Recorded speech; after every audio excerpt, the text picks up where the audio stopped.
up, YouTube family?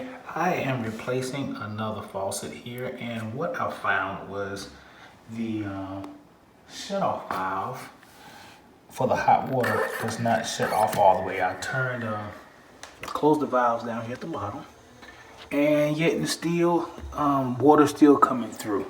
So you have two options. Because this one it's not coming through at a fast pace, I am going to put an end cap on here, and it has a little gasket on the inside of that. So when you unscrew it here, when you get down here at the bottom,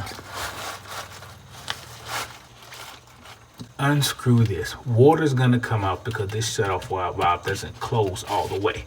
So unscrew this. Water's gonna be coming out, but it's not gonna be like at a fast rate.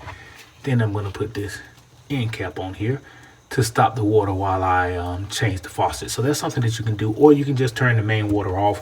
I don't want to shut off the water for, they're using the water. So this is another option. Okay, YouTube family, this is what I was talking to you about. See, I put this end cap here, and water was running out here slightly, but I put that cap on and stopped it while I changed the faucet. I figured I'd just show it to you to show you what it looked like in place. Let's move this. As you can see, there you go.